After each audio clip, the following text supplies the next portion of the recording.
నమస్కారం, city news కి స్వాగతం. ముందుగా ముఖ్యాంశాలు.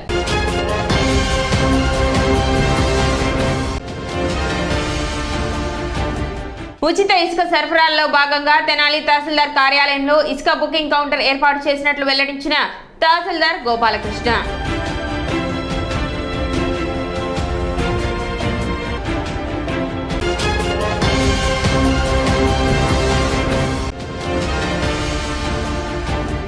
కర్నూలు, కడప ప్రాంతాలను కారిడార్ హబ్ గా కేంద్ర ప్రభుత్వం ప్రకటించడం పట్ల హర్షం వ్యక్తం చేస్తున్న బీజేపీ శ్రేణులు.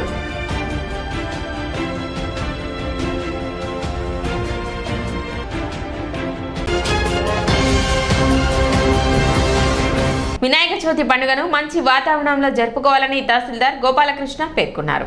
డిఎస్పీ కార్యాలయంలో ఏర్పాటు చేసిన అనుమతుల కౌంటర్లో సెప్టెంబర్ 2 నుండి 7వ తేదీ వరకు మండపాలకు అనుమతులు ఇవ్వడం జరుగుతుందన్నారు. 3వ రోజు నుండి నిమజ్జనాలు ప్రారంభమవుతాయని, 11వ రోజుకు ముగించాలని తెలిపారు. పట్టణంలో 2 ప్రాంతాల్లో నిమజ్జనాలు జరుపుకునేందుకు చర్యలు తీసుకున్నామన్నారు. అక్కడ బారికేడ్లు, లైటింగ్, క్రేన్ సదుపాయం కల్పిస్తున్నట్లు చెప్పారు.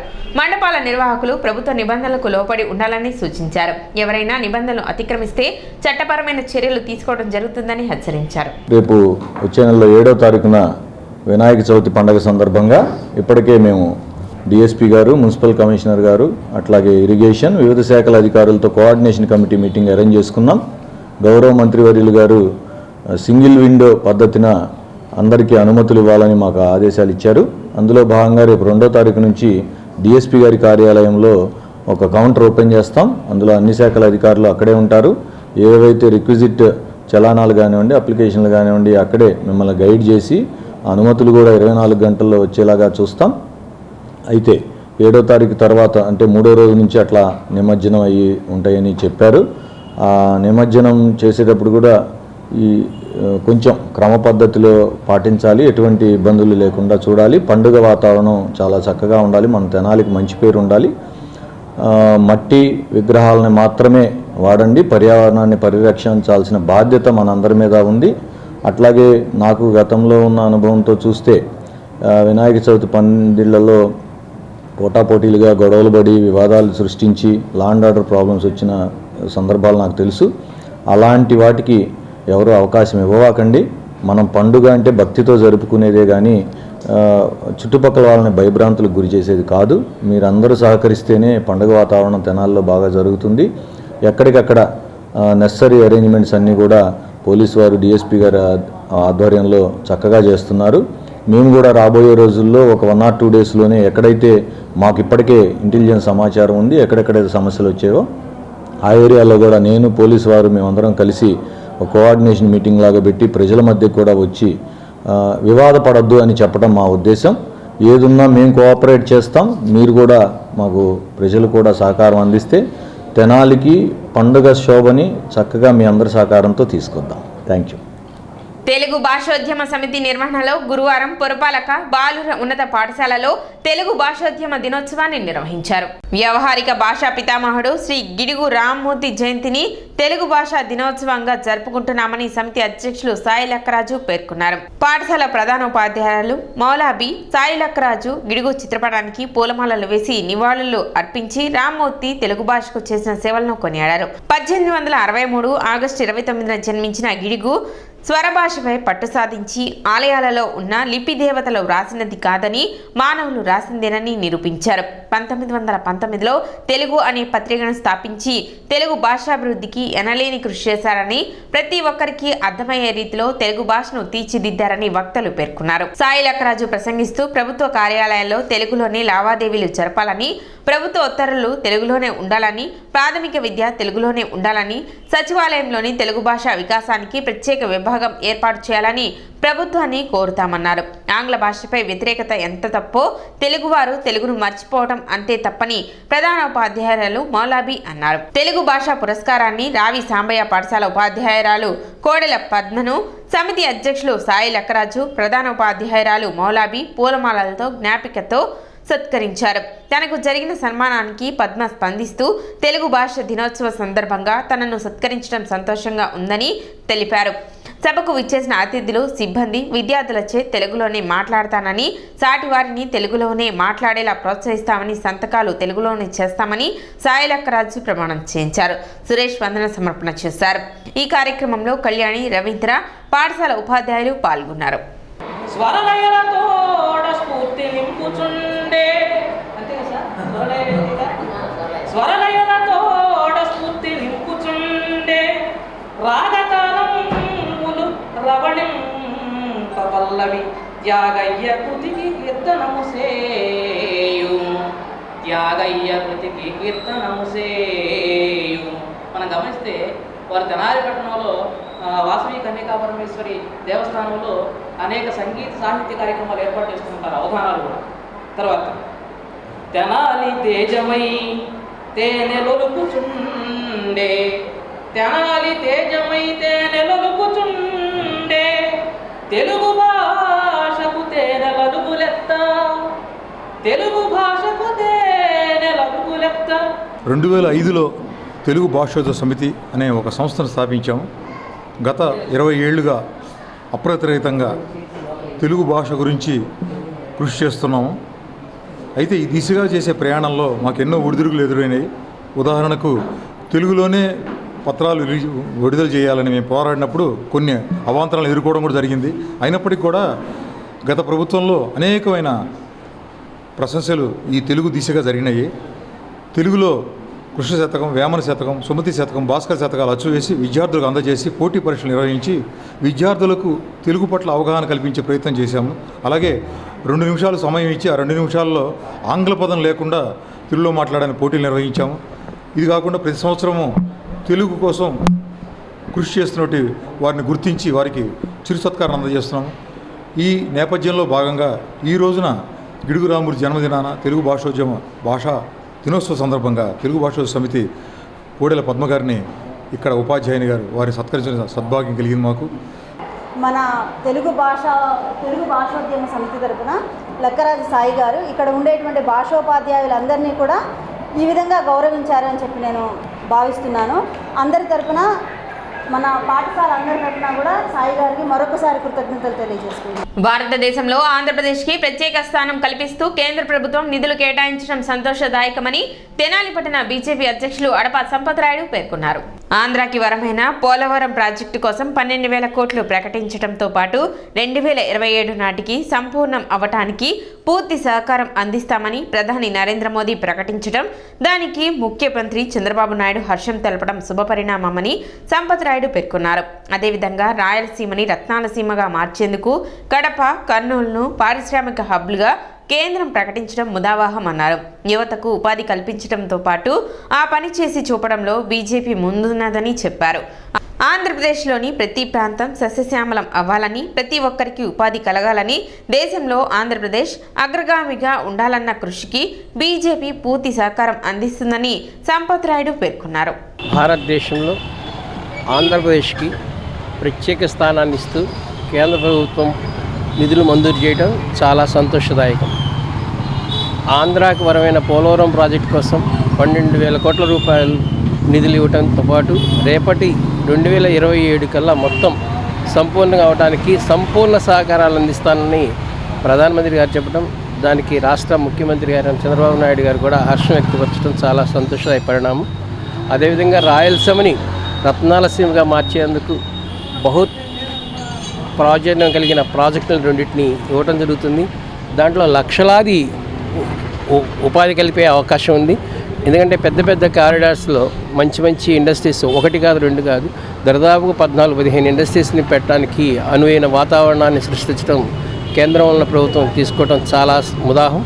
ఆంధ్రప్రదేశ్లోని ప్రతి ప్రాంతం సస్యశ్యామలం అవ్వాలని, ప్రతి ఒక్క వ్యక్తికి ఉపాధి కలగాలని, ఈ దేశంలో ఆంధ్రప్రదేశ్ అగ్రగామిగా ఉండాలన్న కృషికి సంపూర్ణ సహకారం భారతీయ జనతా పార్టీ కేంద్రంలో ఎన్డీఏ ప్రభుత్వం ఇవ్వడం చాలా సంతోషదాయకం.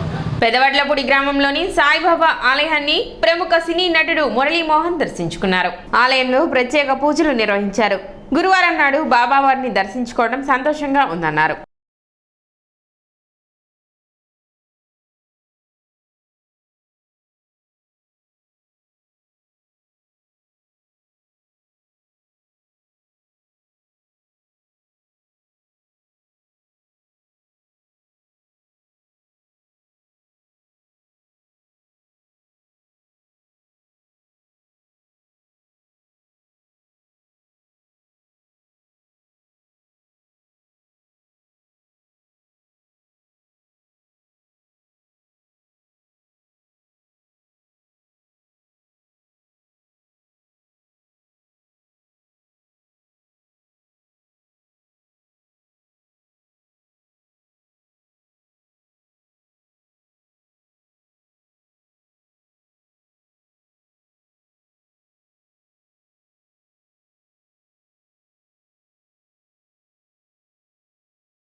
పెదవడ్డూళ్ళలో వేయించేస్తున్న శ్రీ షిరిడి సాయిబాబా వారి దేవాలయంలోకి ఈరోజు వచ్చే అదృష్టం నాకు కలిగింది.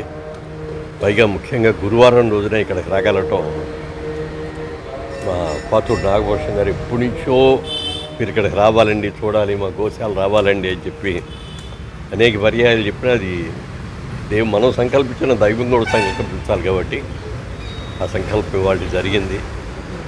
గురువారం నాడు ఉదయమే స్వామి దర్శనం చేసుకున్నాం. దేవాలయం కూడా చాలా అద్భుతంగా ఉంది. ముఖ్యంగా స్వామివారి విగ్రహం లైఫ్ కనబడుతుంది, చాలా అద్భుతమైనది. షిరిడీలో బాబా గారిని చూస్తే ఎలాంటి అనుభూతి కలుగుతుందో అలాంటి అనుభూతి ఇక్కడ కూడా కలుగుతుంది. బాబాని నమ్మిన వాళ్ళు ఎవరు నష్టపోయిన వాళ్ళు కానీ దెబ్బతిన్న వాళ్ళు కానీ లేరు. సాయి అని పిలవగానే ఓయి అని పలికేటటువంటి ప్రత్యక్ష దైవం సాయిబాబా. ఆ బాబా పూజలో నేను కూడా చాలా సందర్భాలుగా నిమగ్నయ్యి ఉంటవే కాకుండా బాబాగారి పాటల్లో కూడా ఒకటి నటించే అవకాశం నాకు కలిగింది. దాదాపుగా 20 సంవత్సరాలుగా ప్రతి గురువారం కూడా ఉదయం సాయంత్రం కూడా ఎన్టీవీ ద్వారా భక్తి ఛానల్లో ఆ పాట రాగలగటం నా అదృష్టంగా భావిస్తున్నాను. ఇలాంటి మంచి కార్యక్రమాన్ని ఆతూరు నాగభూషణ్ గారు మంచి గోశాలను కూడా నిర్మించి ఆ గోశాలను కూడా చాలా అద్భుతమైనటువంటి వంటలు చేస్తున్న ఆయన మనస్ఫూర్తిగా అభినందిస్తూ వారు రాబోయే రోజుల్లో మంచి ఉన్నత పదవులకు మళ్ళీ వెళ్ళాలి. చాలా చిన్న వయసులోనే గుంటూరు జిల్లా జడ్పీ చైర్మన్గా ఉన్నారంటే అంత చిన్న వయసులో చైర్మన్ అవ్వడం అనేది సామాన్యమైన విషయం కాదు. ఉచిత ఇసుక సరఫరాలో భాగంగా తెనాలి మండలం తహసీల్దార్ కార్యాలయంలో బుకింగ్ కౌంటర్ ఏర్పాటు చేసినట్లు తహసీల్దార్ గోపాలకృష్ణ తెలిపారు.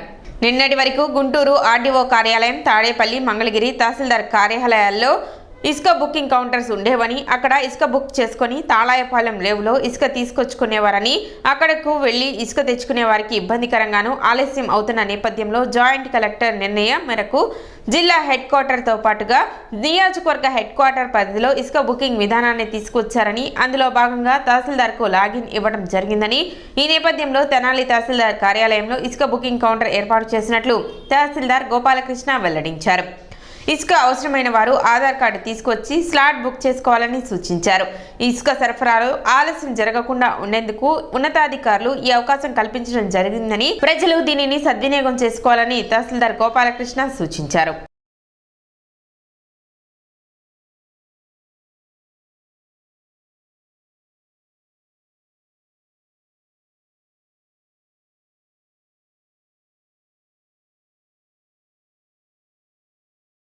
ఉచిత ఇసుక సరఫరాలో భాగంగా నిన్నటి వరకు మనకి గుంటూరు ఆర్డీఓ ఆఫీసు, అట్లాగే మంగళగిరి, తాడేపల్లి తహసీల్దార్ ఆఫీసులో, తుళ్ళూరు తహసీల్దార్ ఆఫీసులో కౌంటర్ ఉండేది.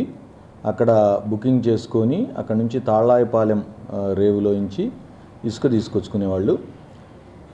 ఎవరైతే ఇసుక కావాలి అనుకుంటున్నారో వాళ్ళు అక్కడికి వెళ్ళి వెయిట్ చేయడం చాలా ఇబ్బందిగా మారడంతో మన జిల్లా జాయింట్ కలెక్టర్ గారు ఓ నిర్ణయం తీసుకొని అట్లాగే కాన్స్టిట్యున్సీ హెడ్ క్వార్టర్స్ ఎక్కడెక్కడైతే ఉన్నాయో మన తెనాలి, పొన్నూరు జిల్లా హెడ్ క్వార్టర్తో పాటుగా కాన్స్టిట్యున్సీ హెడ్ క్వార్టర్లో కూడా ఈ ఇసుక బుకింగ్ విధానాన్ని ఒకటి ఏర్పాటు చేశారు. అందులో భాగంగా తహసీల్దార్కి లాగిన్ ఒకటి ఇచ్చారు. ఇక్కడ నేను నిన్నటి నుంచి ఇక్కడ ఇసుక బుకింగ్ కౌంటర్ ఏర్పాటు చేయడం జరిగింది. ఎవరికైతే ఇసుక అవసరమో వారు తహసీల్దార్ ఆఫీస్లో వారి ఆధార్ కార్డుతో రిప్రజెంటేషన్ తీసుకొని వస్తే వాళ్ళకి బుక్ చేసి ఒక స్లాట్ ఇస్తాము. ఆ స్లాట్లో ఏదైతే మనం రిసీట్ ఇస్తామో దాంట్లో ఎప్పుడు ఎక్కడికి వెళ్ళి ఇసుక తీసుకోవాలనేది టైంతో సహా ఉంటుంది. లారీ ఎప్పుడు తీసుకెళ్ళి అక్కడ అంటే దీని ఉద్దేశం వెయిట్ చేయకుండా ఇసుక ఎవరికైతే కావాలో వాళ్ళు అక్కడికి వెళ్ళి వెయిట్ చేయకుండా ఉండడం దీని ఉద్దేశం. ఈ అవకాశాన్ని సద్వినియోగపరచుకోవాల్సిందిగా నేను ప్రజలందరికీ విజ్ఞప్తి చేస్తున్నా. గత ప్రభుత్వంలో ఇసుక వల్ల అమౌంట్ అయితే పెంచయింది, కానీ ఇసుక వల్ల ఏ లాభం నష్టం పొందల. ఎందుకంటే టైం టు టైం కస్టమర్లకు అందినాయి. ఈ ప్రభుత్వంలో అన్ని రాష్ట్రాలకి వ్యతిరేకత వచ్చేసింది ఇసుక ఓన్లీ ఇసుక పాలసీ వల్లే. ఎందుకంటే కస్టమర్కి చేరేసరికి రేటు పెంచైపోతుంది, లేట్ అవుతుంది. ఏది మట్టి వచ్చినా, మశానం వచ్చినా, ఏది వచ్చినా సరే కంపల్సరీ కస్టమర్ భరించాల్సి వస్తుంది. ఒకవేళ కస్టమర్ వద్దంటే లారీ ఓనర్లు ఇబ్బంది పడాల్సి వస్తుంది. ఇసుక లోడింగ్ కాడికి వెళ్తే చాలా ఇబ్బందిగా ఉంది. అసలు ఒక పద్ధతి సీరియల్ ప్రకారం పోవట్లేదు. ఎవరు ఇష్టం వచ్చినట్టు వాళ్ళు వెళ్ళిపోతున్నారు. బుకింగ్ అంతా కరెక్ట్గానే ఉంటుంది. కాకపోతే అక్కడ పోసే లోడింగ్ కాడ వ్యవస్థ బాగోల. దాని గురించి కొంచెం సరి చేయాలని కోరుకుంటున్నాం. ఇసుక తొందరగా ఈ రీచ్లో వదలాలి. ఫ్రీ ఇసుక అని చెప్పారు. ఫ్రీ ఇసుక అమల్లోకి రావాలి. అధికారులు అక్కడ ఉండి సీరియల్ ప్రకారం పోస్తే ఎవరికీ ఇబ్బంది కలగదండి. మేము కోరుకునేది అదేనండి. మాకు సీరియల్ ప్రకారం బయటలే నిన్న సీరియల్ వచ్చింది, నిన్న అవల లోడు ఇవాళ అవుతుంది. ఎందుకంటే వాళ్ళు సీరియల్ ప్రకారం దింపాలి బళ్ళు. అక్కడ సీరియల్ ప్రకారం దింపట్లే. కానిస్టేబుల్ కానీ ఎవరు ఉంటలే. అది తాళాయిపాలెం. భారత క్రీడాకారుడు ధ్యాన్ చంద్ జయంతిని పురస్కరించుకొని జాతీయ క్రీడా దినోత్సవాన్ని స్థానిక బోస్ రోడ్లోని నెహ్రూ నికేతన్ పాఠశాలలో గురువారం ఉదయం ఘనంగా జరిపారు. పాఠశాల మేనేజింగ్ డైరెక్టర్ దాసరి మురళీకాంత్ ధ్యాన్ చంద్ చిత్రపటానికి పూలమాలలు వేసి నివాళులు అర్పించారు. అనంతరం పాఠశాలలోని బాల బాలికలను అగ్ని, పృథ్వీ, ఆకాశ్, వాయు ఇత్యాది పేర్లతో 4 విభాగాలుగా విభజించి ఆ బృందాలకు నాయకత్వం వహించే విద్యార్థులు, ఉపాధ్యాయుల పేర్లను ప్రకటించి ఈ విద్యా సంవత్సరంలో జరగబోయే క్రీడా పోటీలను ప్రారంభించారు. ఈ సందర్భంగా మురళీకాంత్ మాట్లాడుతూ దేశంలోని క్రీడాకారులందరికీ ధ్యాన్ చంద్ స్ఫూర్తి అని కొనియాడారు. చదువుతో పాటు క్రీడలు కూడా అవసరమని, విద్యార్థులు జీవితంలో ఎదురయ్యే సమస్యలను ఎదుర్కొనే మానసిక స్థైర్యం క్రీడల వల్ల లభిస్తుందని, ధ్యాన్ చంద్ను ప్రతి విద్యార్థి ఆదర్శంగా తీసుకుని దేశానికి పతకాలు సాధించే క్రీడాకారులుగా ఎదగాలని పిలుపునిచ్చారు. గొప్ప క్రీడాకారుడుగా పేరు తెచ్చుకున్న ధ్యాన్ చంద్ గౌరవ సూచకంగా భారతీయ క్రీడాకారులు ప్రతి సంవత్సరం అతని జయంతి రోజైన ఆగస్టు 29న జాతీయ క్రీడా దినోత్సవాన్ని వేడుకగా జరుపుకుంటున్నట్లు మురళీకాంత్ తెలిపారు. కార్యక్రమంలో బాలబాలికలు, ఉపాధ్యాయులు పాల్గొన్నారు.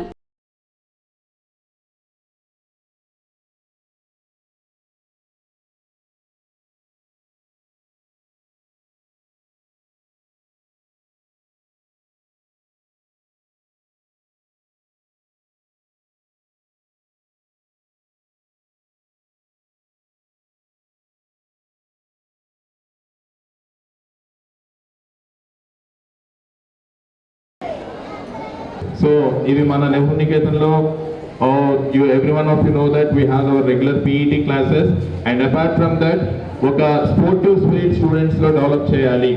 Sportive spirit enti ante, probably you might have read in some of the quotations that life is a game.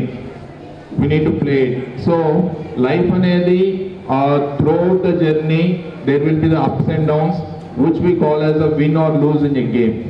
So లైఫ్లో ఏదైతే మనం ఫేస్ చేస్తామో ఆ విన్ అండ్ లూజ్ని ఎలా అయితే మనం స్పోర్టివ్గా తీసుకోవాలి అనేది నేర్పించడానికి లేదా అది అలవాటు చేయడానికి ఈ స్పోర్ట్స్ అనేది చాలా ఇంపార్టెంట్. సో ఈ స్పోర్ట్స్లో పార్టిసిపేట్ చేసేటప్పుడు we need to be carrying that particular sportive spirit, saying that we will play to win, but definitely winner will be only one team. పక్కన వాళ్ళు డెఫినెట్గా లూజర్ అవ్వాలి. సో మనం ఏ పొజిషన్ తీసుకోవడానికైనా ప్రిపేర్డ్గా ఉండాలి. But while we are playing we should play to win.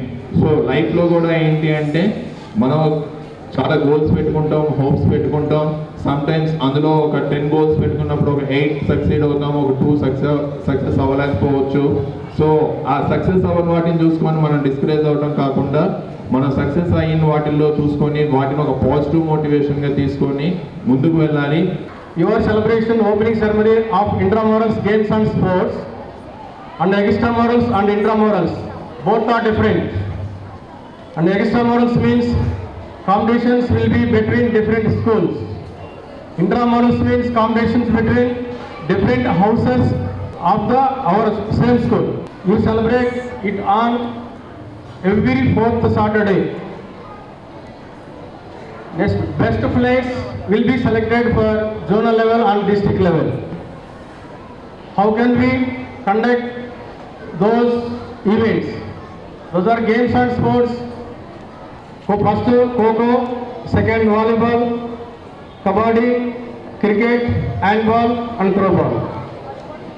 Sports 100 meters running, relay race and jumps and throws. Okay, I wish you all the best, my dear students. Thank you for the great opportunity.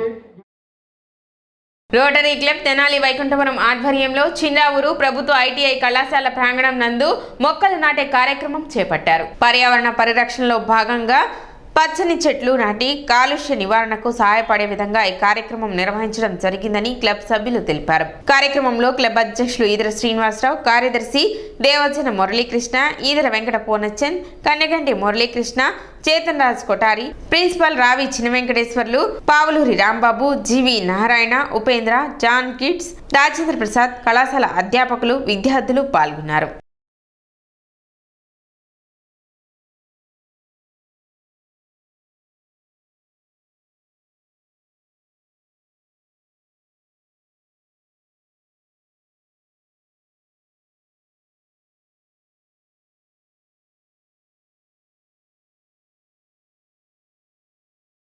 Rotary club తరపున సినరావు రైటేలో గల పరిసరాల్లో జామ మొక్క, మామిడి మొక్క, బాదం అనేక రకమైన పండ్ల మొక్కలు పెట్టి ఈడ ప్రిన్సిపల్ గారు వాళ్ళ స్టాఫ్, స్టూడెంట్స్ అందరి సహాయ సహకారాలతో ఈ ప్రోగ్రాం ఏర్పాటు చేయబడింది. ఈరోజు రోటరీ క్లబ్ తెనాలి వైకుంఠపురం వారి ఆధ్వర్యంలో పర్యావరణ పరిరక్షణలో భాగంగా మరి ప్రగతికి మెట్లు, పచ్చని చెట్లు ప్రగతికి మెట్లు అనే నినాదంతో మరి ఈ కళాశాల ఐటీఐ గవర్నమెంట్ కళాశాల ప్రాంగణంలో మొక్కలు నాటే కార్యక్రమం నిర్వహించడం జరిగింది. పర్యావరణాన్ని రక్షించడంలో మరి మొక్కల యొక్క పాత్ర మన అందరికీ తెలుసు. కాబట్టి ఈ కార్యక్రమాన్ని రోటరీ క్లబ్ చేపట్టి ఈ కళాశాలలో మొక్కలు నాటేటువంటి కార్యక్రమాన్ని తీసుకున్నాం. మాకు సహకరించినటువంటి ఐటీఐ కళాశాల ప్రిన్సిపాల్ గారు, అధ్యాపకులు, మరి విద్యార్థులందరికీ కూడా మా కృతజ్ఞతలు తెలియజేసుకుంటూ ఉన్నాం. రోటరీ క్లబ్ వారు మనకి గవర్నమెంట్ ఐటీఐ నందు చంద్రావూరు ఈ మొక్కలు నాటే కార్యక్రమం చేశారు. చాలా శుభదాయకం. అదేవిధంగా వీటిలో రకరకాల పళ్ళ మొక్కలు, మామిడి, జామ, అదేవిధంగా బాదం, అదే పార్కింగ్ ట్రీసు, బత్తాయి, నిమ్మ మొక్కలని, వివిధ రకాలైన మొక్కల్ని పెట్టి దీనికి మొత్తం కూడా చేయటం కూడా చాలా ఆనందదాయకంగా ఉంది. అదేవిధంగా మా స్టాఫ్ అందరి తరఫున ఈ లయన్స్ క్లబ్ ప్రెసిడెంట్ గారికి, అదేవిధంగా సెక్రటరీ గారు, రోటరీ క్లబ్ వైకుంఠపురం వారికి మా యొక్క కృతజ్ఞతలు తెలియజేస్తాం. సిటీ న్యూస్ ముగించే ముందు ముఖ్యాంశాలు మరోసారి.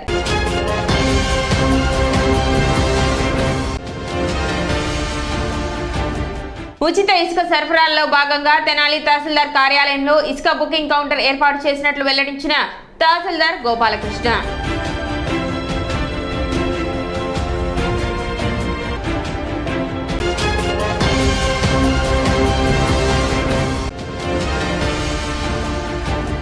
కర్నూలు, కడప ప్రాంతాలను కారిడార్ హబ్ గా కేంద్ర ప్రభుత్వం ప్రకటించడం పట్ల హర్షం వ్యక్తం చేస్తున్న బీజేపీ శ్రేణులు.